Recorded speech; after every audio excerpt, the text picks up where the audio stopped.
Welcome, ladies and gentlemen. Welcome to this week's edition of the Midweek Wire. We are broadcasting live at 21stcenturywire.com, also on X, YouTube, Rumble, BitChute, as well as Facebook Live, and on the audio streams after the program. You'll be there on Spotify, iTunes, and the other great audio streams. Thank you for joining us. Again, I'm your host, Patrick Henningsen. We have a very important discussion today. Things have developed so fast regarding Syria and just the region in general. And on the weekend, we spoke about this. We called this the new Sykes-Picot. But this time, the borders clearly are going to be drawn in blood. And I don't say that lightly. And this is not over dramatics here. This is the situation. We're witnessing a sectarian bloodbath right now in the Middle East. And behind this sectarian bloodbath, make no mistake, is Israel and the United States. This is all by design. This has been constructed to play out exactly as it is right now. It is hugely cynical and malicious on the part of Israel and the U.S.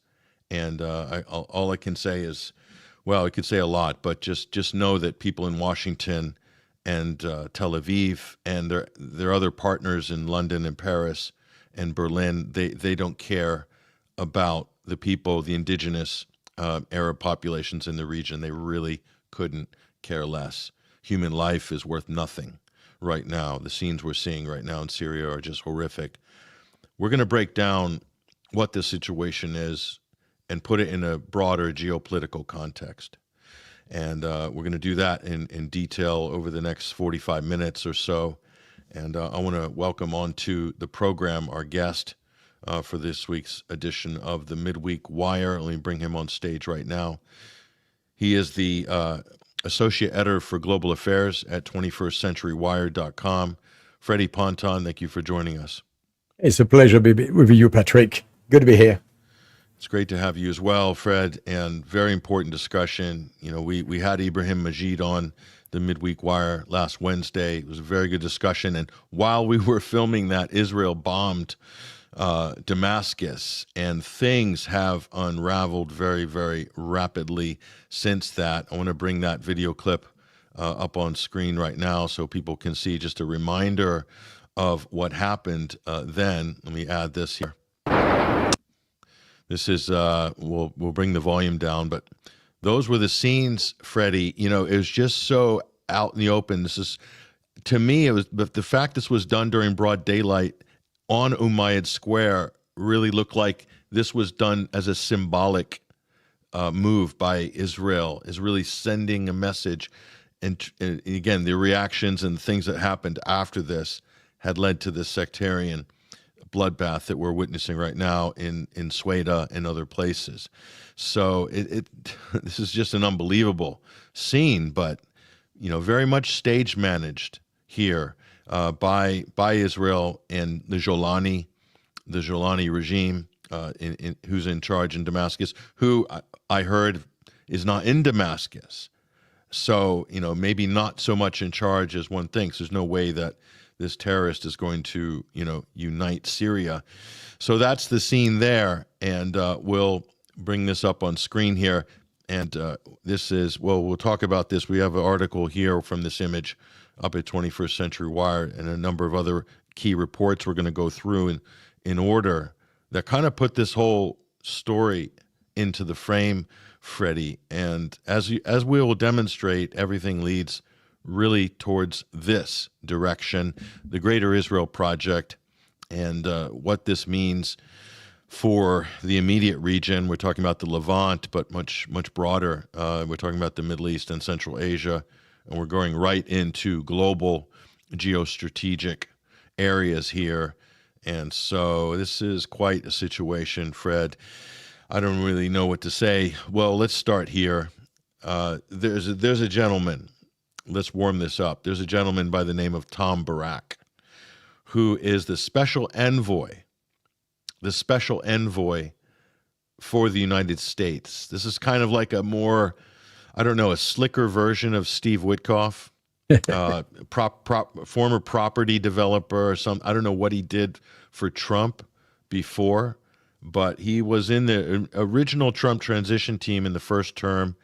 while Trump was being attacked, he seemed like the voice of reason. Here we are, fast forward 6 years later, 8 years later, and this guy is still slithering around. And this was a press conference. So he was originally ambassador to Turkey, then made, quote, special envoy. That is a very, let's just say, elastic position under the Trump administration. So we'll bring up that right now. We'll bring him up. I want to play you this clip, Freddie, and I think it's going to be a good jumping off point for the discussion and for what you're going to be going through with us right now. But this is just the most unbelievable clip here by Tom Barrack. And I just can't believe what this guy is putting out, in terms of talking points and propaganda. So here he is. We'll get your comments on this. And obviously, this is just unbelievable what's being said here. But this is it. This is the guy Trump has put in charge. I think Steve Witkoff has come to the end of his rope. And here we go. Just like shark's teeth, they got a couple more in reserve. Here's Tom Barrack. Listen closely, everybody, to what is being said here. You will be shocked and maybe appalled as much as I am. Here he is. But there's no consequence. There's no threat. There's no whip. We're here on a voluntary basis trying to usher to a solution. That's it. Well, we can't compel Israel to do anything, can we? That's not, America is not here to compel Israel to do anything. We're here to use our influence to bring calm minds together to come to a conclusion. The U.S. has no business in trying to compel Israel to do anything. We're here, as I said 100 times, to help you come to a conclusion with your neighbors, and it's not just Israel. There's other conditions and components, and it's up to you. It's up to the government. It's up to all of you when you're fed up with, tribal rivalries. When everybody is finally come to the conclusion that there has to be a better understanding with your neighbors as to how you live. America can only influence. We're not going to have more boots on the ground in an adversarial nature anywhere.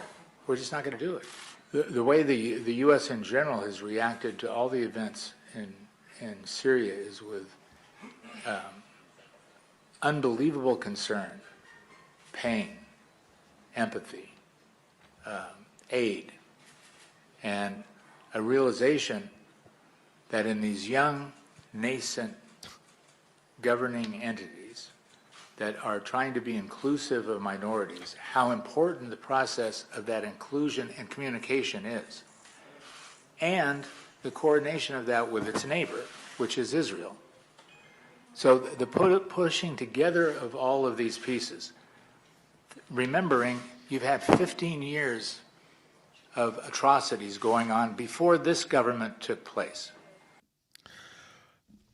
I don't know where to start, Fred. That was only a minute and a half. And what he packed into that is just something beyond. The idea that the U.S. has no sway or influence over Israel when it's running the Israeli military, basically. And the idea that there's no boots on the ground. What about all the U.S. troops in Syria that have been there since Trump's first term, 2017? Are those boots on the ground? I think they are. And he's saying that the young nascent fledgling government, like a flower blossoming, a democratic flower opening up, led by a terrorist, Abu Mohammed Jolani al-Sharar. That's the nascent government, and it's inclusive. This is all about inclusivity. No sectarian pogroms going on in Syria, according to Tom Barrack. This guy is unbelievable. I don't know where to start with this, but I think it's a good beginning point for the discussion. First of all, what's going on here? What are the U.S. playing at? Fred, what's Israel playing at? Well, as you say, it's a great jump-off point to start this conversation.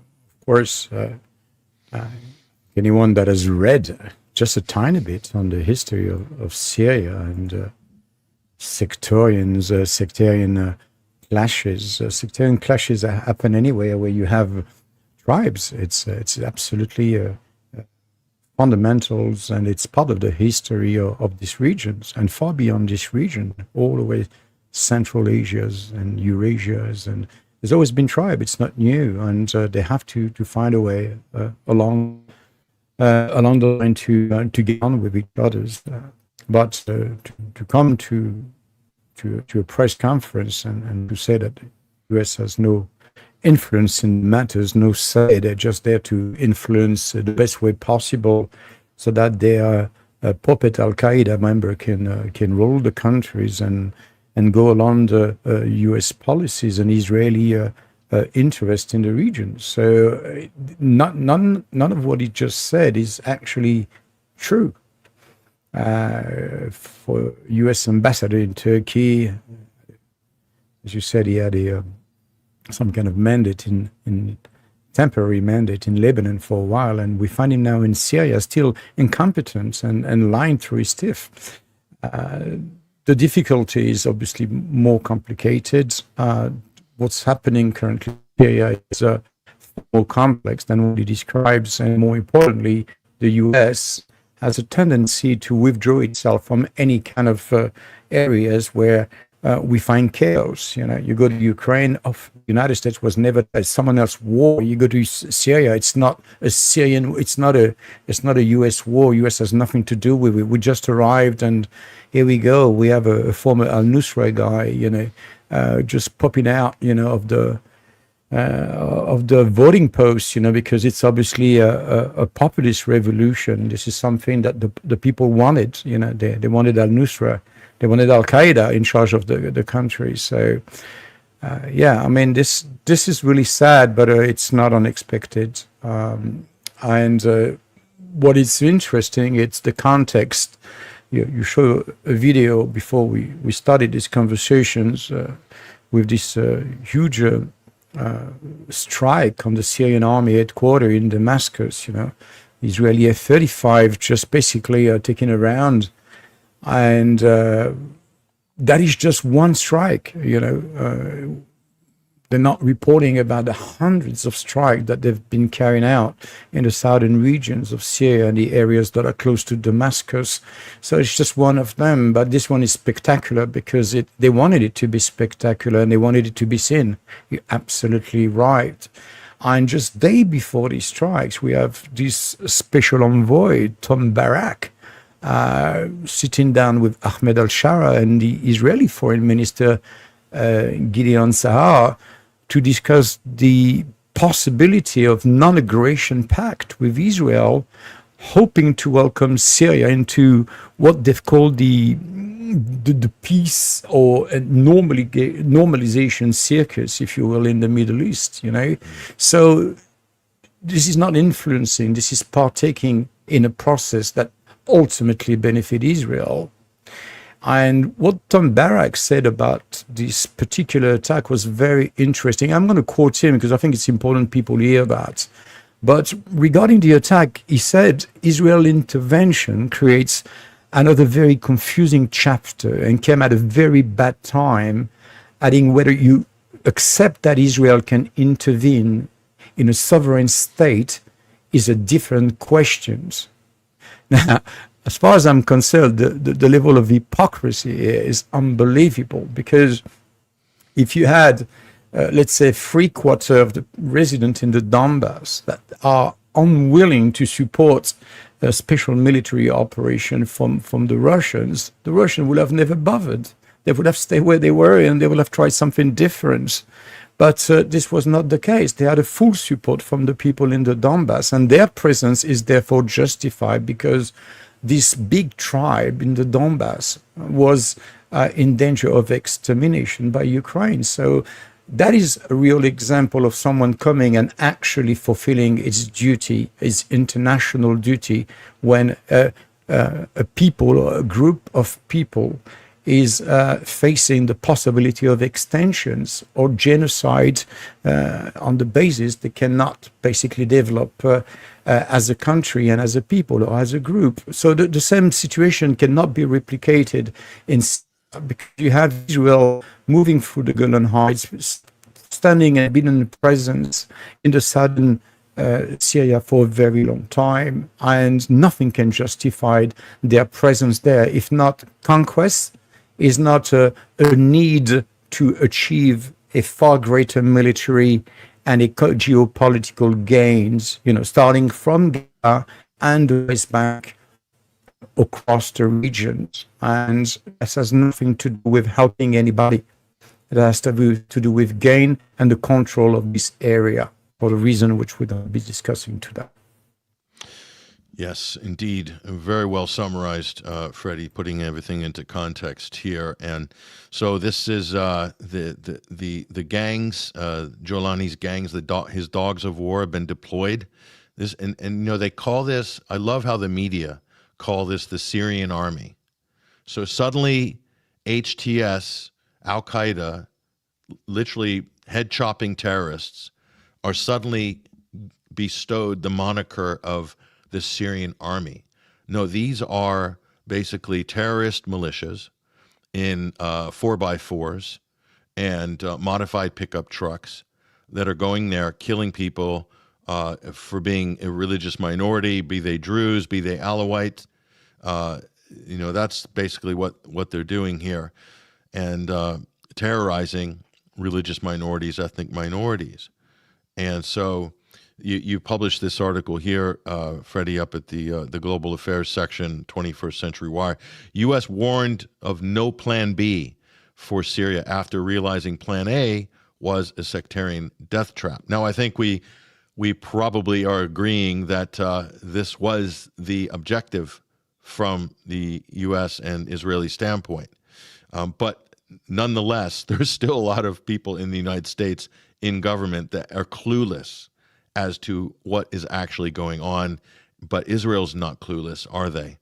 This has been very, very meticulously designed for exactly what we're seeing rolling out right here. And we'll show you how the map will change as a result and who benefits. But just discuss this, which is up at 21st Century Wire right now. No Plan B post. Go ahead, Fred. Yes, Patrick, it's a really sad story, and it's something that stuck with me was the State Department spokesperson Tommy Bruce, which pointed and clarified that the United States did not support recent Israeli strikes. But all we are saying is that, all break or hell has broke loose since this particular strike on the Syrian army headquarters. So clearly they're not supporting it, yet they're talking about it, that they're clearly trying to detach themselves from something which they claim they're not aware of. So how can you be against something that you're not aware of is a mystery of the U.S. foreign policies. But that's just a little parenthesis there. Of course, these sectarian clashes are completely engineered. There's no doubt about it. And if you go and look at the historical context of this region back in the 19th century, you would see that Israel is certainly not the first trying to do that. We saw the British, we saw the Ottoman empires going there, and the first thing they do is to, you're dealing with large lands, piece of lands and large amount of people, which are easier to control if you separate them, and the best way to do is to divide and conquer. I mean, this is as old as Herodotus. But what we're trying to understand here is, and it's very important for people to understand, the Druze communities versus the Bedouins. First of all, it's not all Druze. That's a very important things to understand. Not all Druze are pro-Israeli or pro-greater Israel. Actually, the minority of the Druze are supporting the presence of, or tolerated, let's say, the presence of Israel on their land, which Israel claims is for protection, because the Salafis, the Takfir, the Bedouins, everyone wants to kill the Druze, So it's a bit bizarre, because we understand that at least 3/4 of the Druze, mainly with two major leaders, Druze leaders, that have clearly,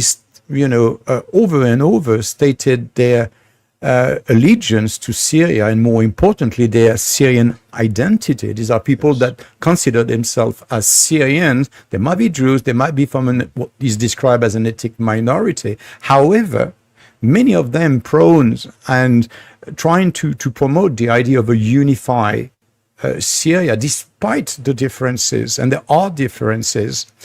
And when clashes occurred, whether it is because someone stole someone else's car, or someone's knocked down someone else, there are many reasons, and God knows what the truth is and why the reason it started. But what matters is they tends to resolve naturally.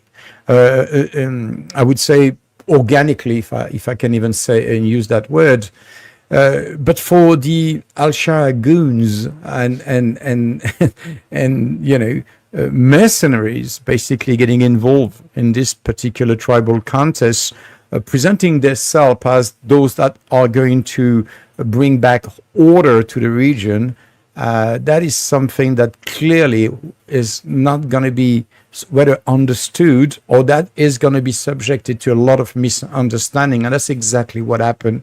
Their presence there, especially with this kind of proximity with the Bedouins, made it very confusing for the Jews, because the way reports and local report from the Syrian observatories and other medias have discussed is that there was a presence of Al-Shara's guys and military outfits basically supporting the Bedouins in this attack, and it no longer look as someone restoring order, but someone that is trying basically to conduct what the Israeli doing against the Palestinian people, which is ethnic cleansing, which is, well, if they're not going to agree with our plan to control the southern part, or the southern region of Syria, well, we might as well set it on fires and have these guys fight each other. And those Jews that will remain powerful with the Jews military council will be on our side, because they already are anyway. So it's not a hard sell, if you will. And that is really the concern here. It's the concern of what is Al-Shara's, this interim government's positions, and is he acting in the best interest of Syria, or is he acting on behalf of other geopolitical interests, which, as Barrack say, are here to influence whether it is for the benefit of Israel or the benefit of the United States. That is another matter. But here, this is mandating yourself into and inserting yourself in a conflict that surely should have been handled in a different way, and should have had started in the first place if clearly your government was in charge, was federalized, and was able to maintain the control of the border of its country. And I think that's all start there. We need to boil it down to the ability of Al-Shara to control, or not control in this case, the border of Syria. You have invaders, you are discussing behind the curtains rapprochement, the pact of normalization with Israel, and next thing you know, you're the Bedouins, hitting and which are raping, torturing, kidnapping Jews, women, and so on. And then the videos are there; they speak for themselves. And you have some of the Al-Shara guys, dancing around and celebrating. This is no longer order. This is ethnic cleansing. And as Barrack said, we have to give him credit for that. He said people needs to be held responsible on both sides, and on the Jew side as well. It's not about taking part here. It's about looking at what the evidence are showing. And is this happening in a vacuum, or is it something much broader, which, is engineered behind by Israel and the United States using their puppet interim president, Giuliani? I think that is the question. Yeah, I think the evidence does suggest that this is engineered outcome.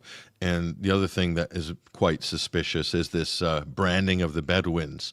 You notice this term just appeared in the media. Oh, the Bedouins are sending 5 or 10,000 fighters into Sweda. And looking at the footage, I see no difference between the Takfiri maniacs, the Giuliani's thugs, and some of these, quote, Bedouins. It's pretty much one entity as far as I can see, but the media is doing its labeling game, and that obfuscates the true nature of the situation. But the bottom line is the Druze are a problem for Israel, for the U.S., and for Giuliani, because they're fiercely independent. But you know what the crazy thing about this is, Fred? is that all of this sectarian fighting, the pogroms, the massacres, none of this happened under Bashar al-Assad. It didn't happen. And Tom Barrack says, oh, that we've just had 15 years of atrocities. No.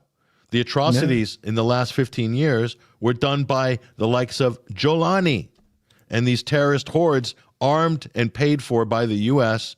and its allies, facilitated by Turkey, by Jordan, by Israel, by Qatar, to destroy and strangle and fracture the country and get it on its knees. That's what happened over the last 15 years. But Tom Barrack will stand up there and say, oh, it's just the last 15 years. Assad's atrocities, basically extending that propaganda trope into the present day. And what he's doing, Fred, is just minimizing what we have all seen here.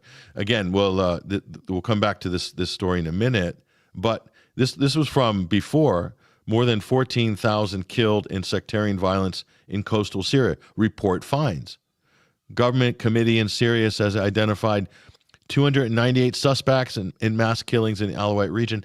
So they've investigated themselves and said it's nothing to do with Jolani and the government. These are rogue actors. They were absolutely given their marching orders and nothing was done to stop them, and it went on for weeks. It went on for weeks, for months. In fact, it's still going on. And not just the Alawites, all of the Ishmaelis, the Shiites, the Christians, and everybody else, and now the Druze. And so this is just a total whitewash. Leave it to Al Jazeera, of course, not to delve too deep into the story. But back here, Fred, so you also put this report together here. West remains silent as Israel balkanizes Syria one piece at a time. So, the writing was on the wall. That's from July 17th. But go ahead and just give us a quick, brief idea of what's happening in this report, and then we have to move on. Be conscious of time. We're going to move on to the next, the David's Corridor. But just on this piece, your brief thoughts on this. I don't have it in front of me because I'm writing quite a lot at the moment. But this is a piece basically that goes back into really looking into Israel's ability, if you will, to maneuver its plan, if you will, its partition plan for Syria. And it really goes down into details to explain how this was, not something that happens within the fog of war, but really something that has been designed and planned for a very long time. And then to be able to analyze and to identify the key elements, the key locations, the key participants in this process, that is putting today the Israeli government in a process of completely, if you will, fragmenting the entire region. So we're talking about not only Syria, we're talking about Lebanon, we're talking about Iraq, and then of course Jordan and Egypt will be dealt with in due course. They will have to be part of this process, but it's really important to understand the plan of action. And there's a lot of clues, a lot of reports that help us better understand how Israel has been emboldened, and was emboldened straight after October the 7th, not only to take care of Gaza, but they end up in southern Lebanon, and next thing we know, they are taking over Mount Hermon in Syria. So this is not just something that happened as a response to some kind of a Hezbollah threat or imaginary threat, because there was no such a threat. Everything, the ladder of escalation was monitored and was very well understood on both sides, on the Hezbollah side and on the Israeli side. And that's how it works. You don't escalate to a level that is unnecessary. That's going to give you a full regional war. And they were very careful on both sides to not go down that line. But suddenly, with, of course, the major assassination campaign along the way, Israel was able to quickly, as soon as the American deployed the military asset in the Mediterranean Sea were able to very quickly benefit from that and move on to Plan B. And then the Plan B was, of course, Syria. Lebanon was a piece of cake after this attack and this assassination campaign and this military campaign in the southern part of Lebanon. It was just natural for them to cut off this line, to cut off the route, and to fragment this entire region to avoid basically the Shiite and to avoid basically Hezbollah to reconstruct itself, to solidify it and to retake control of these very important corridors that are important for Iran, that is important for Iraq, and all that is concentrated around certain logical and strategic geolocations like Al-Tanf base, for example, but other areas like the southern part of Syria. So this is what's all about, and then it goes into great details as people will be able to read. Yeah, so David's Corridor, Israel's foothold in the heart of the Arab world. And actually, Fred, it's important to look at this map. It's also included in your excellent report here, but to take a look at there. That's really what people, it's just so important that people understand this, isn't it, Fred? Because that's really the opening gambit is the David's Corridor. And that's this blue strip there stretching from Israel's, sort of declared borders, the Golan Heights, where they've invaded and stolen the Golan Heights from Syria now, through Sweda. You can see Al Sweda at the bottom there, that dark blue patch, and then right up to Al Tanf. And the U.S. has had a base there for a very long time. Trump put that base there. Donald Trump in his first term. That's the David's Corridor. Brings you right up to, and then right up to the U.S. Kurdish-dominated northeastern Syria. And over that border is Iraqi Kurdistan, friendly to Israel, friendly to the U.S., Erbil, all of that. And that brings you to the door of Iran. Right to the door of Iran. Go ahead, Fred. Yes, absolutely. It's the David's Corridor is really at least one of the major pieces that needs to be understood by everyone if you want to understand what Israel is doing in Syria and what is the overall strategy. But as I said, the historical Zionist expansion strategy, for the David's Corridor is very, very interesting. And Al Tanf, like Ibrahim Najib that you interviewed last week, I think, and coined the term fortress, Israel fortress of fragmentation, because it simply is. That's why we used it in the title of one of our article, because we were happy to use that term, because there's no better term. It's perfect. It's absolutely what it is. And it's important to understand the process, because this David's Corridors is subjected to a process that includes the Syrian Democratic Forces, led by the US-backed Kurdish militant group, which is known as the YPG, the People Defense Unit, if you can call them that way. And this is where, if you look at it, how they all started after the collapse of the Assad regime, and you can clearly see where this whole thing started, from Idlib, Aleppo, but also from these particular areas where the route starts, as I say, in the Golan Heights in the report, and then they go through, of course, southern part of Syria all the way up to the Euphrates. So really controlling this area is very important for Israel, and it can not only be potentialized, if you will, and it can only be produce something positive for Israel if they control the Mount Hermon. You cannot just have the Al-Tanf base to solidify the David's Corridor. Al-Sweda province, the Hermon, is absolutely crucial for that. It has nothing to do with conquering Damascus or that kind of thing like that. It is really about controlling this particular geostrategic locations, because it links directly to Al-Tanf and to the what they call the Iraq-Syrian border, and then of course the Jordan-Syrian border. And that's very important to understand that, because when you understand that, you obviously, all you have to do is to look at the deconfliction zone around the Al-Tanf base, and you got to realize that that's exactly what they do. They take control of these important corridors that are not only trade corridors, but also geographically military important to control this area. And that is the reason why we have not been able to see any kind of regrouping from Hezbollah or regrouping from Shiite militias in the region, because Al-Tanf does not allow that because of that deconfliction zone. So it obviously involves Iraq and some part of Iraq, which of course Israel would like to push a Sunni agenda to create the mayhem and to divide Syria. And if you look at the plan, the overall reshaping of the Middle East, Zionist plan for the Middle East, as Israel Ashrak is calling it, it's really about, fragmenting nations. They've tried in Iraq with 3 different areas, which the Iraqi refused, and then they're doing exactly the same thing in Syria today. Yeah.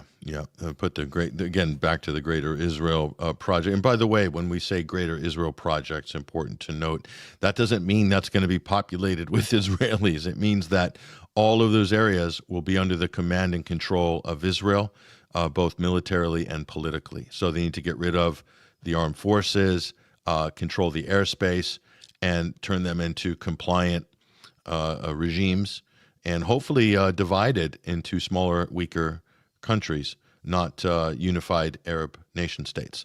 That's what the Greater Israel Project is, and with the U.S. backing, of course, and the British lingering there in the background, pretending they're not involved when in fact they are, in fact drawing the whole plan up practically for the U.S. As well. So when you said Mount Hermon, I'll just bring this a little bit larger here.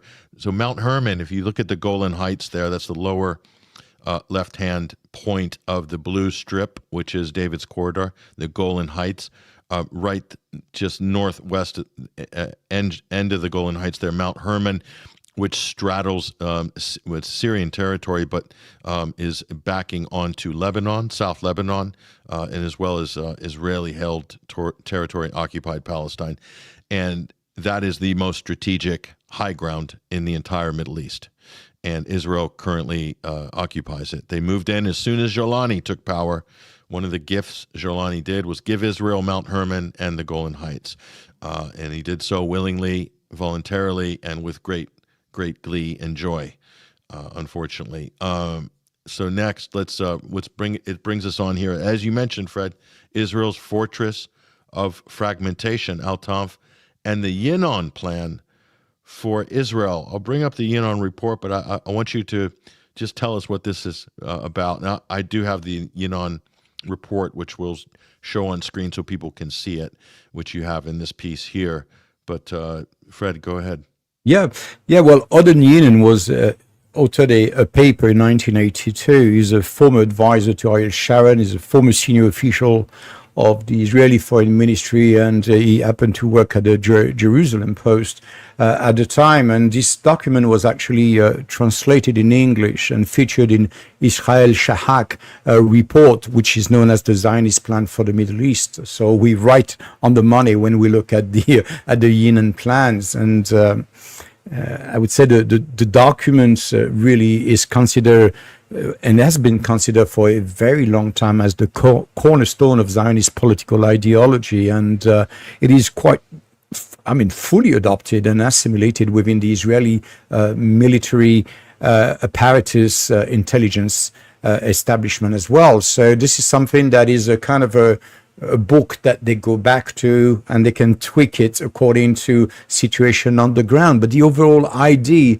it's still the same. And it is really about fragmentation, partitioning. This is about controlling the Middle East and reshaping the map of the Middle East. As long as Israel military forces, intelligence apparatus, and economy is the main pillar, if you will, of this reconstruction. And that is why this Israeli presence in Syria is easy to understand, as you say, and you rightly say. So the Mount Hermon is the most geostrategic location in the entire Middle East. Now, as I said, the chaos in Syria was sold to the world as a revolution or popular uprising of some sort. And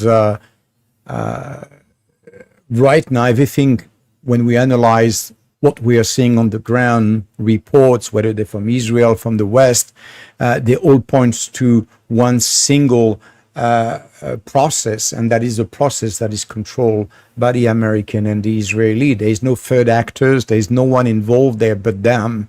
And they concocted this plan, for a very long time, as we said, and provided, build, deploy the military according to this particular plan. And out on, as you say, when Trump and even probably earlier Obama started to plan to move and take control of this area, it was to support the Yinon Plan. And that's what we describe in this article. We're trying to explain how they basically fragmenting Syria goes through the process of hindering the Sunni expansion on one side, and on the other by simultaneously stopping the Shiite from consolidating anything in this particular border area with Iraq and Syria. And that's why Al-Tanf is so important.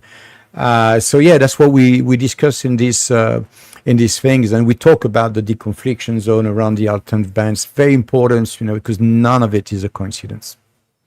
And I looking at the Yinon Plan here and going through the documents, and of course, thank you for your attentive research, Freddie. I know that you do make a point to actually source the original documents and embed them in the article so that people can do the deep dive in your reports as well, and you've done that here.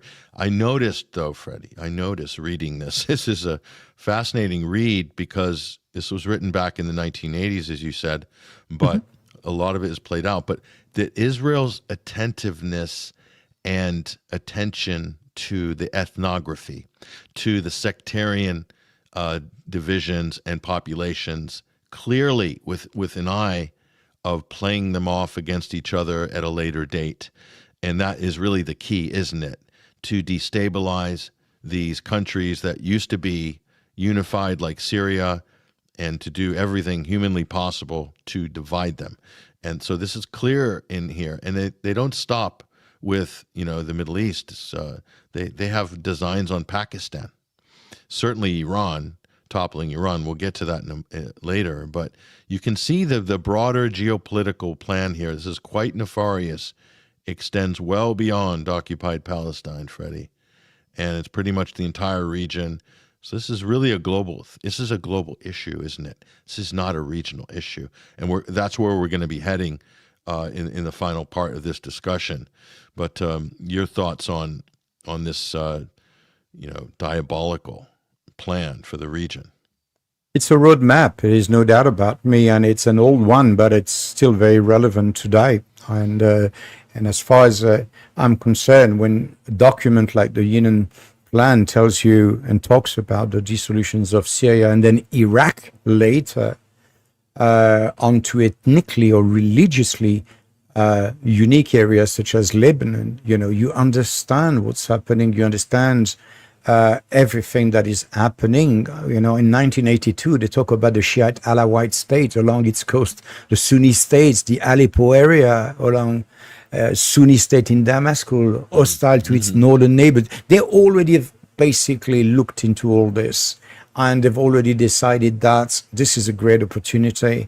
We don't need to fight all countries. We just need the United States to help us to take down the Assad regime. And when that has been achieved, then we can thrive on the chaos that's going to be left behind. And the way we can thrive is by basically dividing and conquering and putting these tribes against each other to ensure that for the next 100 years and more, no one will be able to get along, and eventually some kind of UN recognitions of some mini states or somehow will happen with a little bit of money and a bit of propaganda probably. And that's really the plan. But it's really unbelievable to be able to read it and understanding that it takes you back to 1982 and that these very events are unfolding before our bare eyes in 2025. So that's my take on it, Patrick. Yeah, and then you link down here to a very good analysis by Darren Walker from the Fountain Bridge Substack column there. Understanding the Yinon Plan, Syria is gone. Is Lebanon next? This is the big fear, of course, and judging by the words of Tom Barrack, he would like to see the sectarian war spill into Lebanon. For somebody with a Lebanese background, supposedly. Tom Barrack is just so reckless and just so, I don't really have a word to describe, but wanting to see his country of origin basically descend into another bloody civil war. Certainly that's what Israel wants. They would like to fracture that country once again, because the first time it was so useful for Israel, maybe not so much for the U.S. In the 80s, but now this is we're in a different world now. And so this is a totally different set of outcomes here. Your thoughts on this, and then we're going to move on to the next. We'll bring the map on as well in a minute, but go ahead, Fred. Yeah, for me, the article speaks for itself, of course, but I think what's important for me is to identify the constants, in this process. When you make a plan, such a long plan in time, you need to look at what you can rely upon, what's still going to be in your analysis valid, in the next 5, 10, 20 years. And that's what I think Israel has been extremely good at doing, is to just take things that will perdure, that will sustain in time, if you will, and that they will find anyhow, anyway, 20, 30, 50 years later. Tribal was the best, the best probably things that they spotted, these tribal tensions that have always been there, that historically been there. What is not constant in their assessment is the role of Turkey. And that's what, for me, is very interesting, because the role of Lebanon right now, Lebanon has to find its own war internally. They have their own problem, and they've not so far convinced anyone that the current government in Lebanon is doing what is necessary in order to regain their sovereignty. There's still bombardment, there's still strikes on southern part of Lebanon. This is a sovereign country. There's absolutely no reason. And of course, the West is silence. But on the other side, Turkey has a role to play and is trying to play an important role in Syria.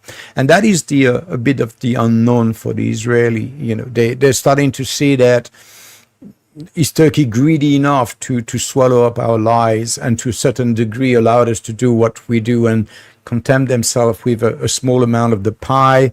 Or are we going to starting to see more unrest in the northern province with controlled Kurdistan areas, which are going to be very interesting to watch, because the missing part of the puzzle, Patrick, is the control over the Kurdish control area of Hazaka, because it's ultimately reaching Iraq, Kurdistan along the Iranian border, as something that is already basically in the making as far as the U.S. is concerned. So again, when Barrack say, we're just here to influence, false. That is a lie, because we've been saying, and it's been reported and confirmed, that large CIA delegations have arrived at the Kazakh base in Al-Hasaka. And we know that this area is extremely important because it will make the link in terms of security and this cordon of security between Al-Tanf and the Kazakh base. And that Israel need some form of control in this area as well, need some guarantee and security guarantee, and that the United States is working to provide Israel with this particular security guarantee. So again, as I say, U.S. is extremely involved, but it's involved on the intelligence level. That's what you have to look at, this kind of delegation movement of CIA intelligence operatives. What do they do? How big they're moving? Are they moving trucks? Are they moving gears? What is it that they're looking for? And what's in there for Israel? Yeah, all good questions, essential questions. That's where things are headed here. Now, again, Greater Israel, red borders, and now we're going to move. So we have given a sketch of what's happening in the immediate vicinity of occupied Palestine, Syria, and Lebanon, Jordan as well, Al-Tanf, David's Corridor. Now we're going to go further east, Freddie. We're going to go further east and even further northeast afield. And this is, so now let's talk about the geopolitics. Greater Israel is for Israel, but it's also for the U.S. and the Anglo-American geostrategic Eurasian agenda. And Azerbaijan, of course, played a key role in the attack on Iran. Regime change in Iran, Israel certainly wants it because Iran supports the Palestinian issue, supports Hezbollah, supported the Assad government which is no more in Syria, but they need to eliminate the government in the current government and the ruling powers in Iran, the Islamic Revolution. Israel believes that's an existential issue, but that's also a U.S. geopolitical issue in confronting China. And that brings us here, Freddie, right here, Zangezur corridor, geopolitical shift in Transcaucasia. Very, very important. Now we're going east. We're going to Azerbaijan. We're getting into another area here. Just explain to us basically what is the Zangezur corridor. Well, first of all, you say something very correct. You call it the area and the region is known as the Transcaucasian area. It's not the South Caucasus. If you go in Russia, that word does not exist. There's no such a thing as South Caucasian. It's Transcaucasia. That is very important in geopolitics to differentiate from that. Now, as far as the Zangezur corridor is concerned, it's simply a transport route that is designed to connect Azerbaijan mainland with its exclave, the Nakhchivan Autonomous Republic. And the idea is to bypass Armenia, Sunni province, strongly backed by the Azerbaijani and Turkey, and to have a project which involves major infrastructures and initiative to improve and, of course, intensify regional connectivity, whether they trade, whether the movement of people, military, if you know what I mean. So a lot of things that can happen. And of course, the big questions in this particular topic is how Armenia is going to react, because, of course, the Sunni province is what is often referred to as the Zangezur area or province, the Zangezur mountain, but the real name is Sunni. It's a Sunni province, and that's how the Armenians call it. And this area is extremely strategic. And then, of course, the major difficulties that Armenians are facing at the moment is with the Prime Minister Nikol and the people that represent overall the administrations of Armenia, that seems to be open to any form of negotiations, whether it be with Kalas at the European Union or with NATO, or even with the Turkish and the Azerbaijani, the Azeris. So this is a government that is not trusted by the people of Armenia. It's a government that has still today been accused by their own people of selling out, and allowing a genocide to happen, the displacement and forced displacement of Armenian population. So this is a really tricky situation, and more importantly, this is a region naturally and organically for many years that was controlled by the Russians, and people still in Armenia expect the Russian to have a word to say in this, and not the US basically proposing a 100 years lease to take control of this particular corridor, helping Azerbaijan to link with Turkey, and then basically calling it an American lease transportation corridor. It's just simply this is what it is nowadays. You come with the money, with the big check, and you're going to try to say to people, it's good for you, it's going to work for you, your economy is going to be far more greater, but we're just going to control it because we don't trust you. And then on the other side, we're also going to not allow you really to entertain any relationship with Iran, because the Zangezur corridor happens to be also at the cross border between Armenia and Iran. So it works for everybody, and Israel's got a little bit of peace there. Azerbaijan is happy. Turkey is happy. Armenia's got very little to gain from that. And they should be in control of their borders, but economically they unfortunately not, at a point where they can, challenge all of this and say, no, this is not going to happen unless we say so. And time will tell what's going to happen, and if US is going to have it its way. And as I was discussing with Ibrahim Majid last week, and also on Spaces, that a few years ago when the Nagorno-Karabakh conflict was taking place between Azerbaijan and Armenia, it's just my feeling at the time, not understanding how big this picture was, which we can see now clearly, was that this was Turkish-backed Azerbaijani aggression to, extend their territory because they want their resources there. And I'm sure that's maybe an element of it. But beyond this, and more importantly, this is about geostrategic positioning here. That's why that conflict happened. And it evicted the Russian peacekeepers in the process. Russia extended because of Ukraine. Wow, Ukraine again, showing that Russia was not unable to maintain even a minimal foothold here, and also to assist the Assad government in Syria when Jolani came in December. So Ukraine, very important in that respect. They have overextended Russia in this sense. But so this is so important. Now we can see the agenda because Israel launched some of their attacks on Iran from Iraqi Kurdistan via Azerbaijani airspace. This is so important. So go ahead.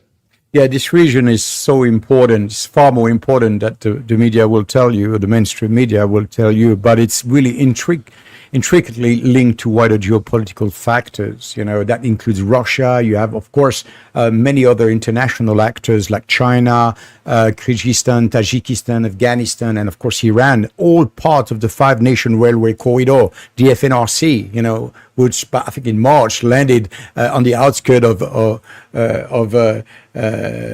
Tehran. So this is really something that is already building a lot of conversation between Iran and the Afghanis, and then of course Russia, and then everybody sees the importance of these middle corridor initiatives with Georgia as a main partner, with the Chinese Railway Container Transport Corporation, the CRTC. So all these guys are involved in building something, and that is something obviously that has to do with the global South, that has to do with the emancipations of the United States hegemony in these regions, and obviously solidifying BRICS partner trade routes, to Europe. So that involves obviously corridors that's going to go all the way down to Turkey or via the Northern Road with Russia, the Arctic Road, and so on and so forth. So there's a lot of opportunities, and all then happens to plug into the Beijing Belt and Road Initiative, the Chinese BRI initiative, the Belt and Road Initiative. And that's very important because if you look at the greater map of these corridors,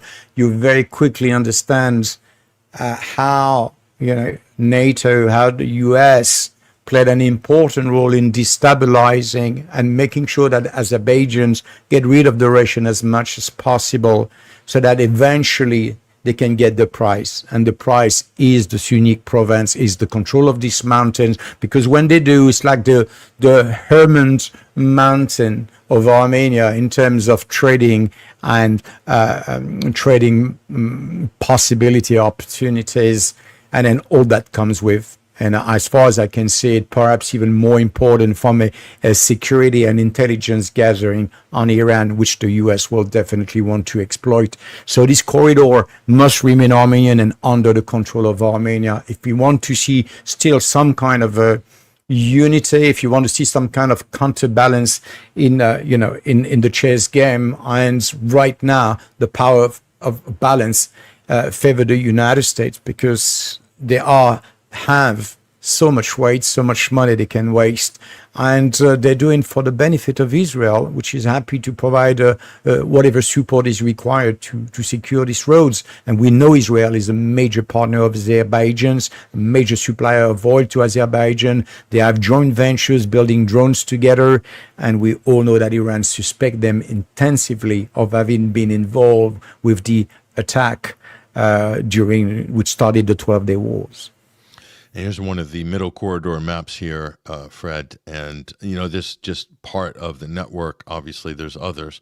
But so you can see how, look, Georgia, this is also confronting Georgia, which is a sort of a swing former Soviet republic. The West have had a lot of influence in, less so now after the Georgia Dream Party has taken the majority and taken over that government there and moved it a little bit more back towards Russia. But of course, that could change with color revolutions, and the amount of money and also military instability is something that you can't rule out in any of this area. So it is, hugely important for disrupting the Chinese Belt and Road Initiative, which you have said. And we're not even talking about the South Caucasus through Iran down to the Indian Ocean, the Russia-Iranian corridor, obviously that was relying on say helpful Armenian partnership or an Azeri partnership that could be placed in jeopardy as well. But maybe via the Caspian Sea could bypass Azerbaijan, but they really were hoping for Baku to be part of that. So again, the U.S., the British, the Israelis will be trying to disrupt that because of the massive economic potential there for Russia and Iran. It's just unbelievable. Trading with India is a game changer economically. It is, and it's important to understand that Russia and Iran is not going to let that go easily. And we can see them on Monday. They started this major maritime drill in the Caspian Sea, out of all the places. And there's no such a thing as military exercise in the Caspian Sea unless you're looking to send a very strong message. This is not a rescue operation. Mm-hmm. This is an intelligence operation for sure. And they're looking at sending a very strong message to Azerbaijan and say, look, you're stuck in an area where this is a sphere of influence of Iran and a sphere of influence of Russia, or you're playing with the enemy. And now you want to go, and after what you've done in Armenia, you want now to go and push for securing the Zangezur corridor. We're not going to let that happen. And I think that was the message on Monday. So clearly saying that, okay, do what you got to do, but there are consequences. And I think we can clearly see the intensification of the conflict in Ukraine. Russia's intensifying his strikes on Ukraine is also a proof that I think Putin wants to have his end kind of empty, before starting to look beyond his border again and protect his vital interests before they're gone, because America is relentless and Israel is same, and they're moving fast. And I don't know what Russia knows or doesn't know, and same for Iran, but surely they're looking at it and they cannot be happy about this development. So this is not going to make a report in the press, right? The day it happens, and we'll find out what they had in mind, but it's been addressed for sure. Yeah, and just to remind people again, Freddie, this is a South Caucasus instability and the new battle for the quote middle corridor. You put this great report together back in January of 2025, because after the fall of Assad and the instability that was starting to set in Syria, I think you then moved to this subject area, seeing that this is now going to be a reality, a battlefield here. Great article. That's up again at 21stcenturywire.com. Great prescience on your part, Freddie, for having the vision to see how relevant this was becoming back in January. So well done there. As also well done with all of the other reports as well, which are available at 21stcenturywire.com. You can just put any of these in our search bar, an internal search bar on our website, and it'll bring you right to them. But look, we're going to wrap up this discussion, and let's get your final thoughts, Fred, on the current situation. Anything that you are seeing brewing this week, what can we expect in the immediate future? Because I know there's a lot of balls in the air right now that's very hard to keep track of. But your final thoughts, and we'll wrap this up. But go ahead.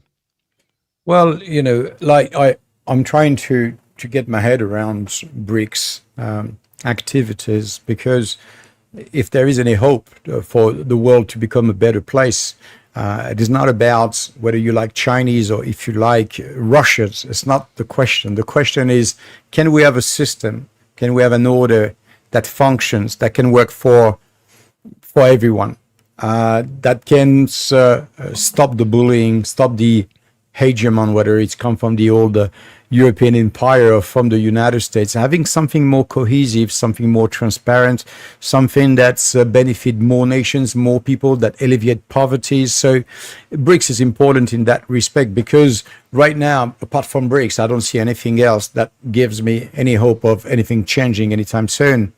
And the debate of de-dollarization is a very important one. So it's important to watch at the moment Brazil. Very important to watch Brazil, because Brazil is a crucial actor, and it needs to understand. We need to understand exactly where Brazil is going, because Brazil is not all BRICS. You know, the idea of Brazil being all BRICS is it's a fantasy. You know, the elites of Brazil is rather pro-Western and pro-American. You know, they don't mind to go. They feel that their future is with the United States. However, Lula has different visions. Not everyone in his administration does, but he seems to be very convinced that his future is with something different.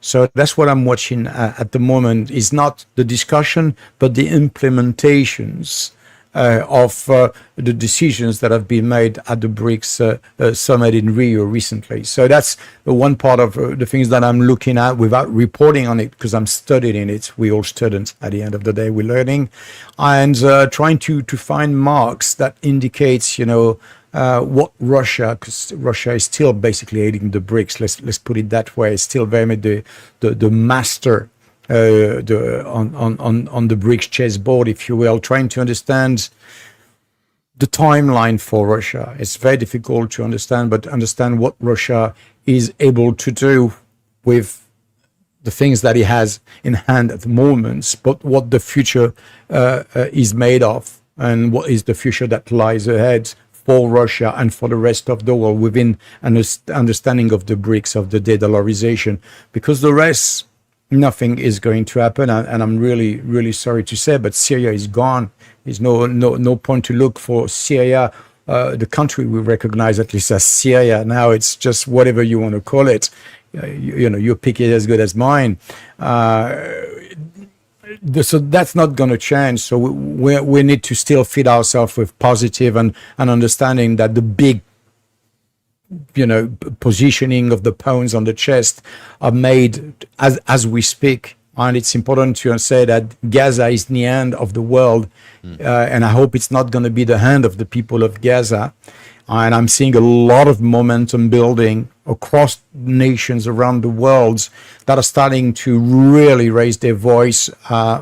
Europe is starting to be literally forced, like Callas has to say yesterday or the day before, that, you know, that there is limit to what they can accept. And I think this is pretty much the red line, you know, the killing by the in this, you know, the food delivery zone is just simply ethnic cleansing, war crimes, genocide. I mean, you name it. You just, and it's happening, and it seems that nobody is able to do anything.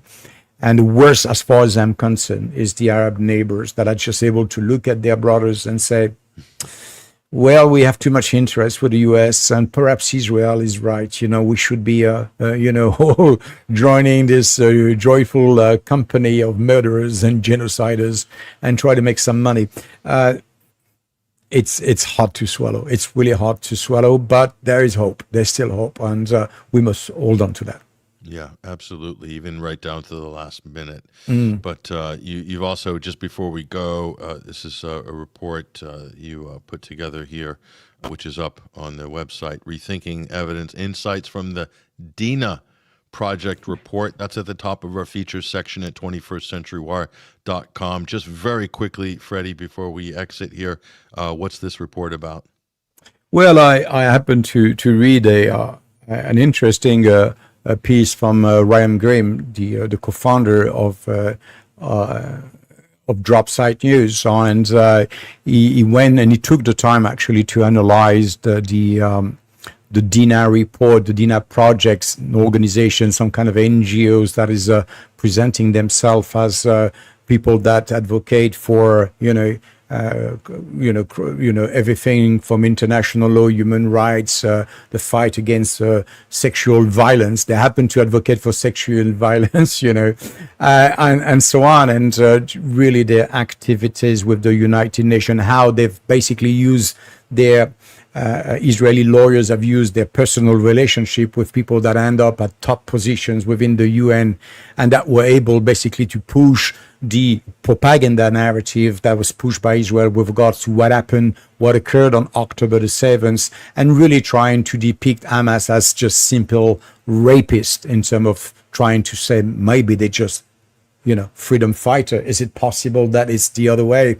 So lack of evidence, looking at the evidence, and more importantly, the reason I choose this title was that because the way they look at evidence is that we don't really need evidence. Forensic is not important. It's really about logical deduction, and it's really about circumstances, and that's enough, to prove to anyone around the world that Hamas were a bunch of barbaric rapists that basically had nothing else better to do than to go in the kibbutz and rape kids, women, men, ghosts, trees, whatever.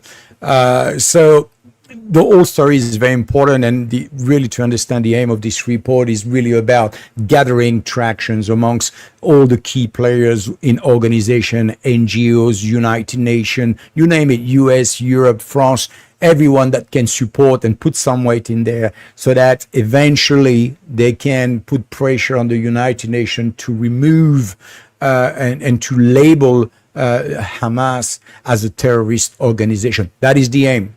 That is the aim. Yeah. Okay? Because from that they can build on, and they can build a defense for what they're going to have to face with the genocide they're currently conducting in Gaza. Yes, exactly. This is a little bit of a game that they're playing here to construct a maze, a legal maze that they are trying to control in order to prevent accountability, to prevent justice being actually realized in this case, and a lot of confusion and obfuscation there. An ambiguous UN report that on one hand vindicates Hamas, but on the other hand leaves a shadow of a doubt that there may have been mass rape. I mean, it's just the way it's written and presented. It has allowed the Israelis to seize upon it, but then those of us arguing against the Israeli narrative of October 7th, this report, they didn't find any actual empirical evidence. So, but it's constructed in such a way, it just allowed the ideas to just remain hanging in the air. You got to be able to be smart to read through this stuff. Great job here, Freddie, by highlighting this. Really appreciate it. October 7th, still there, still a foundational issue in all of this, so still important. Look, that's all we've got time for today. Freddie Ponton, Associate Editor for Global Affairs at 21st Century Wire. Really appreciate the work you've done here and all of the reports as well. I know we missed a few, but it's really a chain. It's a chain of reports and a chain of a progression of events and geopolitical pieces that bring together the bigger picture. And I think you've done a very good job of sketching that out today. Certainly, if people want to delve in and find out more, go to 21stcenturywire.com. Freddie, thank you very much. That's been great. Thank you, Patrick. There he goes, ladies and gentlemen. That is Freddie Ponton. Sterling job as usual. Look, folks, it is complicated, and it's not going to get any easier. So if you want to be informed and you really want to know what's going on, we like to think we're doing a pretty good job of putting these reports together, linking them in order that you are better informed and you can share our content with your friends, with your colleagues, and also on social media. Look, when we need your help to make that happen, and we are absolutely being throttled on platforms like YouTube, especially. So listen, please, if you're watching us on the live stream or on the recording, take the YouTube link and please share it on X, on Facebook, like and subscribe to our YouTube channel. We are absolutely being censored. We have been for over a decade. And so we're trying to physically fight through, and really appreciate those of you who've been doing this the last week. We really need to keep doing that. We need to spread the word about this show, and we really appreciate it. For those of you who have supported us in the past, please consider doing it again. This is our fundraising page at 21stcenturywire.com. Go to the donate here button, the gold button, upper left-hand side of the page on the menu there, and that'll give you some options there. We've got PayPal, credit card donations, or subscribe and become a member at 21wire.tv. Crypto as well. Some of you have dropped some crypto coins into the 21 Wire crypto jar. We really appreciate that. That's been a great help as well. So you can just go there to that page and you can give us a one-off donation, or better yet, subscribe for around $5 a month. You'll be a member of 21wire.tv, and that's really our core support team there of our listeners and viewers as well. I know a lot of you watch this program. Maybe you haven't donated before. We really need your help to keep this momentum going. We've been doing a great job, as have our team, as you can see, and we've got a lot more work to do, and we really want to ramp it up going forward, and your monthly donations would go a long way. So if you are listening, do consider supporting us there, and we really, really appreciate it. And again, on Sunday, the Sunday Wire, again, there's the archive there, but that's 12 till 3 Eastern Standard US, 5 till 8 UK. The Sunday Wire weekly omnibus, original weekly omnibus news analysis, radio juggernaut here, started at 21stcenturywire.com in 2013 with the alternate current radio network, and still going strong. In fact, many say stronger than ever. And so do find us there. Again, we really appreciate your support. And what can I say? That's it. It's been a great program. And we really appreciate Freddie's just doing such great work. And we really are grateful for his time and walking us through some of these really, really important reports. So listen, that's all we've got time for today. And take care, you guys. Hopefully we'll see you on Sunday with another powerful broadcast with our ACR team, Hasher, Ruckus, Basil Valentine, and the gang coming together in overdrive. And I'll be there in the first segment, of course, with a hard-hitting report like we did last week. So do check us out on the archive again if you missed any of the live programs. Plus, daily at 21stcenturywire.com. You've seen the quality of our content. It's getting better and better. And so thank you guys for your support, and thanks to our team as well for making that happen. I'm Patrick Henningsen, your host. This has been another edition of the Midweek Wire, getting stronger and stronger since we began this new program in January as a sister program to the Sunday Wire. So thank you guys for helping to make this happen. We got more to do. We're going to add more strings to the bow going forward. Look, we'll end it here, and just a little bit of a track. Our favorite track we're promoting right now, Peyote for President, great world artist and a friend of the show. We'll have him on probably for an exclusive interview, maybe this Sunday. Look forward to that. And this is one of his most impactful songs over the last year, the Palestinian Children, Peyote for President. I'll see you guys on Sunday.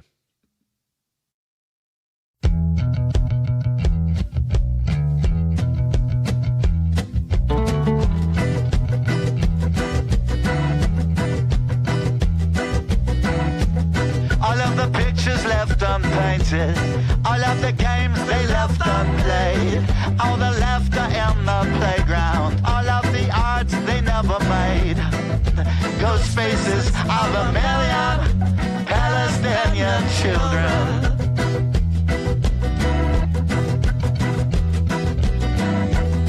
All of those voices left in silence, all with their names written in kind, lest their bodies pulled from rubble, lifeless empty dolls to find. Ghost faces of a million Palestinian children.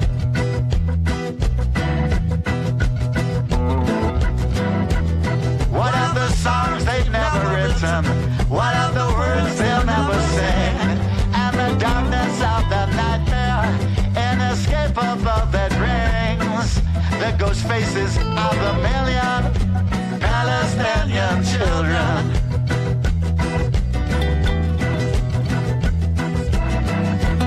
I hear the crying, helpless children, God's most precious and most dear. I hear them begging for the reason. How could you ever leave us here? I close the eyelids of a million Palestinian children.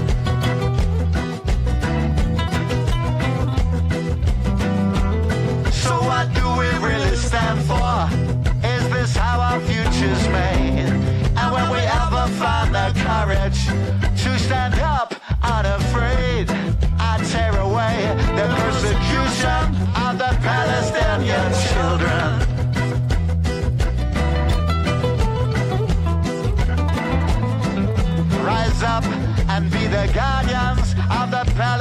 Palestinian children.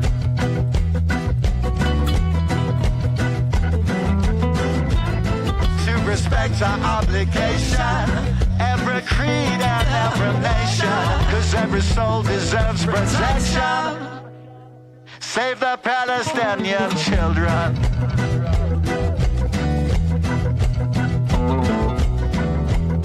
Save the Palestinian children.